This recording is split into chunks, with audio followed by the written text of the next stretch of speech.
This was written in December 1976. In fact, it starts out saying, "Who's Apple?" So that was very early. He and Woz came in. Steve had long hair down his back. He had a Ho Chi Minh beard, cutoffs, Birkenstocks. And Wozniak was maybe a little bit upscale from that, but not much. I used to like Intel's advertising, so I called him up one day.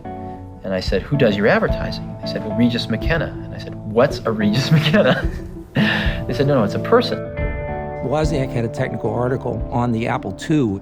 He wanted us to try to get it placed into a magazine. Nobody could read it.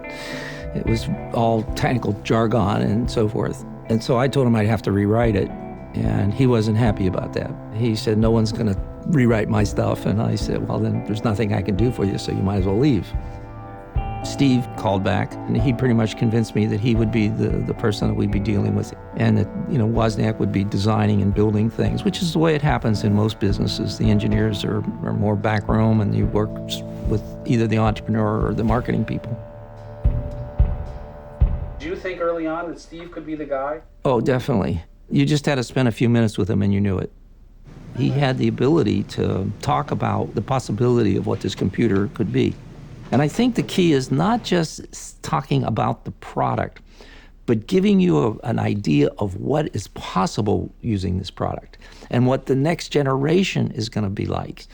So he gives people this feeling of forward movement. How many calculators do you own? 2, maybe. Right, and you use the automatic bank telling machines? Sure. So life is already seducing you into learning this stuff. It's not going to happen at once. And it's certainly not an 1984-ish vision at all. It's just going to be very gradual and very human, and will seduce you into learning how to use it. Transitioning from a hobby to a personal computer. That whole idea was driven by Steve. He was trying to say we need to differentiate ourselves and really move out of this hobbyist realm. And it ended up coming out of the room saying we're going to call ourselves the personal computer.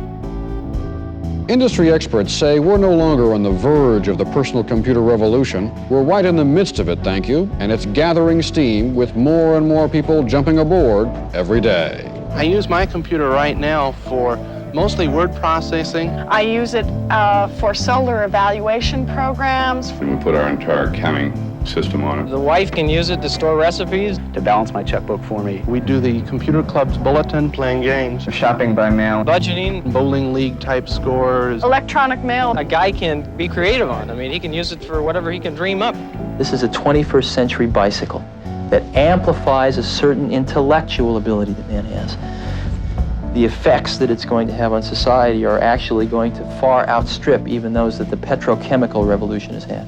Time magazine, I think, said single-handedly he created the industry because he was relentless.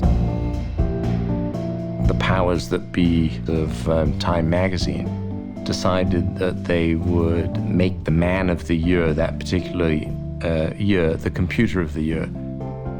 I was transferred to the bureau in San Francisco, and gradually I began to cotton on to the fact that there were a lot of stories in this part of California between San Jose and San Francisco about these odd little companies that people on the East Coast at that point hadn't heard about and really didn't care about. And then I got very interested in Apple.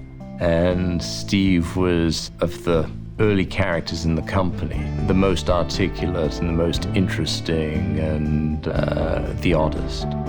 Stephen Jobs helped build the first Apple computer in his garage. He is now 26 years old and is chairman of the board. There was some debate over whether or not they should use the name Apple. The whole model of of the computer industry and the computer business was IBM.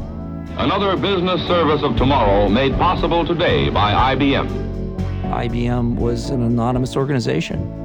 No one knew who the president was. They probably had no idea. And we took just the opposite, which was, let's make Steve very high profile. Let's tell our story. Working in this garage, Jobs and a high school classmate quit their positions at large electronic companies and using tiny silicon chips built this small computer board.